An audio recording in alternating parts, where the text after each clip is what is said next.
आज हम बात करने वाले हैं फ्रंट एंड डेवलपर रोल्स और बैक एंड डेवलपर रोल्स के बारे में। फ्रंट एंड में आपको क्या क्या टेक्नोलॉजीज यूज करनी पड़ती है और हमारी क्या सैलरी होने वाली है, उसका क्या स्कोप होने वाला है। और ऐसे ही सेम बैक एंड डेवलपमेंट में भी हम इसी बारे में बात करेंगे कि इसका स्कोप क्या होता है, उसमें कौन कौन सी टेक्नोलॉजीज यूज होती है और उसमें क्या आपको सैलरी मिल सकती है। और अगर आप वेब डेवलपर हो, आपको नहीं पता कि फ्रंट एंड डेवलपमेंट क्या होता है, बैक एंड डेवलपमेंट क्या होता है, तो आज इस वीडियो में हम बात करेंगे फ्रंट एंड और बैक एंड के बारे में। So hello everyone, welcome to life time coding. तो कैसे हो आप सभी? आई होप आप सब बहुत अच्छे होंगे। तो इस वीडियो में आपको पता चल ही गया होगा थंबनेल और टाइटल को देखकर कि आज हम इस वीडियो में किस चीज के बारे में बात करेंगे। और अगर आप वेब डेवलपर तो आपके लिए इंपॉर्टेंट वीडियो होने वाली है, तो इस वीडियो को एंड तक जरूर देखना। अगर आप इस वीडियो को एंड तक जरूर देखते हो तो आपको पता चल जाएगा कि इसमें क्या क्या टेक्नोलॉजीज यूज होगी, फ्रंट एंड और बैक एंड क्या होता है। फर्स्ट हम बात करने वाले हैं फ्रंट एंड के बारे में कि फ्रंट एंड डेवलपमेंट होता क्या है। अब एक एग्जांपल लेते हैं कि फ्रंट एंड डेवलपमेंट होता क्या है। जैसे आप किसी भी वेबसाइट पर अगर जाते हो, है ना, वेबसाइट पे तो आप हमेशा कभी गूगल पे गए होगे या फिर किसी भी वेबसाइट पे, अमेजोन, फ्लिपकार्ट, कोई सी वेबसाइट हो,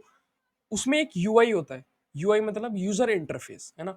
उसमें आपको जो जो चीजें शो होती है, जो आपको दिखती है, बटन दिखती है या फिर प्रोडक्ट दिखता है या कुछ टेक्स्ट वगैरह लिखे हुए दिखते हैं ना, वो सब फ्रंट एंड का काम होता है। ओके, उसमें आपको बटन हो सकता है, ऑर्डर नाउ का बटन हो सकता है या क्लिक मी का बटन हो सकता है, होम का सेक्शन हो सकता है। ऐसी ऐसी बहुत सी चीजें होती हैं जो यूआई में आपको दिख रही होती है, इसे ही हम फ्रंट एंड डेवलपमेंट कहते हैं।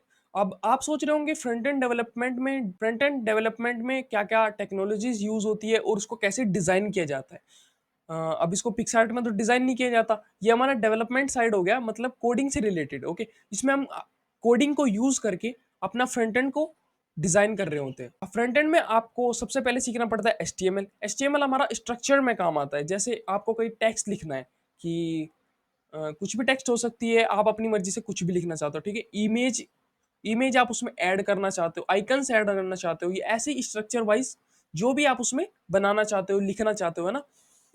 तो इसमें आपको एचटीएमएल यूज होने वाली है। और अब बात करते हैं सीएसएस की। सीएसएस होती क्या है? कास्केडिंग स्टाइल सीट, है ना, इसकी फुल फॉर्म होती है ये। सीएसएस में आप स्टाइलिंग कर सकते हो, टेक्स्ट का कलर क्या होना चाहिए, बैकग्राउंड कलर क्या होना चाहिए, वेबसाइट का कलर क्या होना चाहिए या फिर बटन का कलर क्या होना चाहिए, ये हम इसमें बनाते हैं। और अगर आपको एचटीएमएल सीएसएस पढ़नी है तो हमने एक बहुत ही अच्छी प्लेलिस्ट बना रखी है, आप उसको जाकर चेकआउट करना एक बार और आप वहां से पढ़ के देखना। इतनी डिटेल्स में आपको पढ़ा रखा है कि आराम से समझ में आएगा एचटीएमएल क्या होता है, सीएसएस क्या होता है। आपको एडवांस में आपको वहीं पर पता चलेगा कि एचटीएमएल सीएसएस का आखिर काम होता क्या है जब आप उसको सीखोगे, ठीक है। थर्ड हमारा होता है जावास्क्रिप्ट। जावास्क्रिप्ट एक प्रोग्रामिंग लैंग्वेज है। अगर आप वेब डेवलपर बनना चाहते हो तो जावास्क्रिप्ट आपके लिए मेन है, आपको सीखना ही चाहिए जावास्क्रिप्ट को। जावास्क्रिप्ट से आप लॉजिक बिल्ड कर सकते हो, फंक्शनैलिटी ला सकते हो अपनी वेबसाइट में। जैसे आपको होम पर क्लिक करके होम पर जाना है या फिर क्लिक मी करके का या फिर ऑर्डर करके आपको किसी प्रोडक्ट को ऑर्डर करना है, तो हम इस तरीके का भी आप जावास्क्रिप्ट में काम कर सकते हो या फिर आप लॉजिक बिल्ड कर सकते हो। जैसे कि आपने देखा होगा अधिकतर वेबसाइट में डार्क मोड और लाइट मोड होता है। डार्क मोड मतलब आप उस वेबसाइट को डार्क कर सकते हो, उसका बैकग्राउंड कलर या फिर ऐसे करके ब्लैक हो जाता है सब कुछ, आप वो कर सकते हो। बट टेक्स्ट हमेशा उसका वाइट ही रहता है। ये एक फंक्शनैलिटी है। जब आप कोई प्रोजेक्ट में उस चीज को बनाओगे या फिर प्रोजेक्ट में आप, हमने भी ऐसी ऐसी चीजें करा रखी है, आप हमारे प्रोजेक्ट में जाकर देखना कि ये सब चीजें होती कैसी है। ये तो होगी बेसिक चीजें कि आपको बेसिक तो आपको क्या क्या करना ही होगा। अब आते हैं इसकी लाइब्रेरीज और फ्रेमवर्क्स पर। रिएक्ट जेएस, आपको रिएक्ट जेएस एक लाइब्रेरी हो सकती है, लाइब्रेरी आपको वो करनी ही है। एक होता है एंगुलर जेएस, व्यू जेएस, ये भी आपको करने पड़ेंगे क्योंकि अगर आपको पूरा फ्रंट एंड डेवलपर अगर आपको बनना है, सच्चा फ्रंट एंड डेवलपर और अच्छा फ्रंट एंड डेवलपर अगर आपको बनना है जॉब के लिए, तो आपको ये चीजें करनी ही होगी। एंगुलर और व्यू, आजकल सब क्या करते हैं, एचटीएमएल करते हैं, सीएसएस करते हैं, जावास्क्रिप्ट करते हैं और आप अपने आप को फ्रंट एंड डेवलपर बोल देते हो। ऐसा नहीं होता, आपको रिएक्ट जेएस और एंगुलर जेएस, व्यू जेएस भी सीखना पड़ता है क्योंकि जॉब में आजकल क्या हो रहा है, एंगुलर और व्यू ज्यादा मांगा जा रहा है, रिएक्ट भी मांगा जा रहा है। ओके, तो आपको अगर पूरा फ्रंट एंड डेवलपर बनना है तो आपको ये चीजें तो सीखनी ही होगी। पढ़ते हैं बैक एंड डेवलपर रोल्स के बारे में कि बैक एंड डेवलपर क्या होता है। सबसे पहले आपको बात बता दूं कि आपने जो फ्रंट एंड में जावास्क्रिप्ट सीखी होगी वो ये आपकी बैक एंड डेवलपमेंट में यूज होने वाली है। आधा तो आपका काम यहीं पर निपट गया। ओके, अब हम बात करेंगे बैक एंड डेवलपमेंट रोल के बारे में कि बैक एंड डेवलपमेंट क्या होता है। बैक एंड के नाम से ही समझ आ रहा है कि पीछे होने वाला काम, वेबसाइट के पीछे होने वाला काम, ठीक है। अब पीछे का मतलब क्या है, आपने कुछ क्लिक किया, ठीक है, होम पेज पर क्लिक किया तो आपके लिए वो जो पेज होगा ना वो अलग से ही बन के आएगा, ठीक है। कोई स्क्रॉलिंग वाला सिस्टम नहीं होगा उसमें उसमें वो अलग से ही बन के आएगा आपका। अब वो कैसे होता है, आप जहाँ पर सर्च करते हो ना, आप एक चीज़ नोटिस करना, जहाँ पर आप सर्च करते हो, वहाँ पर जब आप किसी अलग पेज पर जाओगे, होम पर जाओगे या किसी भी बटन पर जाओगे, तो आपको वहाँ पर दिखेगा स्लैश होम। जैसे कि आप होम पे गए, स्लैश होम लिखा हुआ आएगा। आप शॉप पे गए, तो आप स्लैश शॉप लिखा हुआ आएगा। तो वे होते हैं रूट्स। आप बैकएंड डेवलपमेंट में रूट्स का काम कर रहे होंगे, रूट्स के लिए अलग-अलग पेजेस बना रहे होंगे, ठीक है? एक होता है login and sign up form. Login में जैसे कि आपको पता है, हम उसमें डालते हैं अपना नंबर डालते हैं या फिर ईमेल डालते हैं और साथ में डालते हैं पासवर्ड।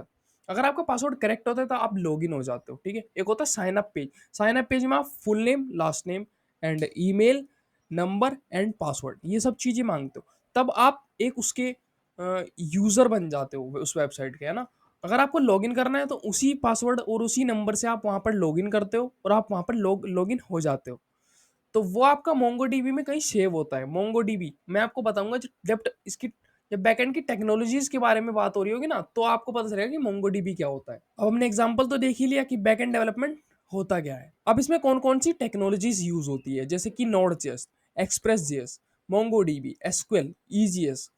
मोंगोडीबी होता है डाटाबेसेस, एसक्यूएल भी हमारा डाटाबेसेस होता है। इन दोनों में से आप कोई सी भी एक यूज कर सकते हो। ये होती है बैकएंड डेवलपमेंट टेक्नोलॉजीज के बारे में। अगर हम इन दोनों की सैलरीज के बारे में बात करें, तो फ्रेशर्स लेवल पे आपको इनकी सैलरी 1 लाख से 3 लाख तक मिल जाती है फ्रेशर्स की। और अगर आप एक्सपीरियंस हो रहे तो आप इस वीडियो को देखते ही क्यों? अगर आप एक्सपीरियंस हो जाते हो, तो आपका 5 LPA से तो 8 LPA तक हो जाती है सैलरी। आई होप आपको बैक एंड और फ्रंट एंड में फ़र्क समझ आया होगा कि इनमें फ़र्क क्या होता है, उनमें कौन-कौन सी टेक्नोलॉजीज़ यूज़ होती है और उनका काम क्या होता है। आपको वीडियो अच्छे से समझ आई होगी।